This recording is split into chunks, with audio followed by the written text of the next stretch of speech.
সবাই বলে কষ্ট করলে কেষ্ট মেলে, সত্যি। কিন্তু আমাদেরকে এই একটি সুন্দর জায়গায় যে ভিডিও করতে দেখছেন না, এর আগে কিন্তু ছিল ভীষণ একটি কষ্টটা কেমন মনে হচ্ছিল, ছেড়ে দে মা, কেঁদে বাঁচি, এই মনে হয় মরে যাব, আর মনে হয় বাড়ি ফিরবো না। পেরিয়ার লেক থেকে ফেরার পথে সবাই বলল জিপ সাফারি আছে, যাবে তোমরা? তো ঘুরতে গিয়ে ঘরে বসে থাকবো, এ কি আর হয় বলুন? হ্যাঁ, বললাম যাব অবশ্যই। জিপ সাফারি সে আর এমন কি, জিপে করেই তো যাব। তো ভাবতে পারিনি জীবনটা এখানে গিয়ে এতটা দুর্বিষহ মনে হবে জীবনের সব মনে হয় এখানেই শেষ। গাড়ির মধ্যে প্রত্যেকে ঠাকুর ডাকছে, কেউ প্রচুর হেসে চলেছে, কেউ কথা বলে চলেছে, কেউ শুধু নাম জপ করে চলেছে। মুখগুলো শুধু ভালো করে দেখুন, তাহলেই বুঝতে পারবেন ভেতরের টেনশনটা ঠিক কী মাত্রায় হচ্ছিল। মনে হচ্ছিল গাড়ি বুঝি এই উল্টে যাবে। আমাদের এদিকের স্বাভাবিক কোনো ড্রাইভার মনে হয় ওই রাস্তাতে গাড়ি চালাতে পারবে না।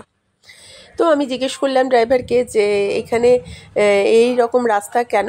তো ওরা এটা খুব সুন্দর কথা যুক্তি দিয়ে সাজিয়ে বলল যে এই রাস্তাটা যদি খুব ভালো করে দেওয়া হয় তাহলে তো এখানে সমস্ত গাড়ি ঢুকে যাবে, আর সমস্ত গাড়ি যদি ঢুকে যায় তাহলে আমাদের এই যে জিপ সাফারির ব্যাপারটার কোনো কথার জন্য কথাটা কেটে গেল। আবার শুরু করলাম। তো এমন মনে হচ্ছিল যে কেন এলাম। তো তারা বলল তো সব গাড়ি ঢুকে যাবে, ওই জন্যই আমাদের জিপ অনেক শক্ত গাড়ি, এই গাড়িতেই আমরা এখানে নিয়ে আসি। বিভৎস সে রাস্তা, যতক্ষণ এসেছি মনে হয়েছে কেন এলাম। আর বারবার ঘুরে দেখছি বাকি গাড়িগুলো সব ঠিক আছে তো, কোনো গাড়ি উল্টে গেল না তো। হে ঠাকুর, আমাদেরকে পৌঁছে দাও, আমরা যেন আবারও ফিরে যাই, বাড়ি পৌঁছতে পারি অন্তত। তারপর গাড়িটা এখানে আসার পর সবাই একদম রেড়ে করে দেখছে আমরা ঠিক পৌঁছলাম বা কী করলাম।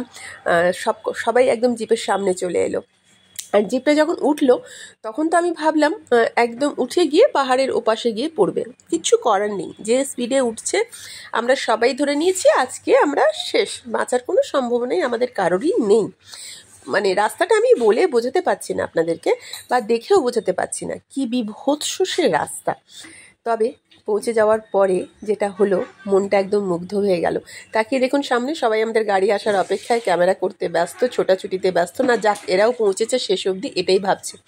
এবার জায়গাটা দেখুন, গ্রিন ভ্যালি, সত্যি সবুজের একদম চারিদিক সবুজময়, ভীষণ সুন্দর, একদম মুগ্ধকর একটি পরিবেশ। মনে হলো এখানে না এলে হয়তো জীবনের অনেক কিছু বাকি থেকে যেত।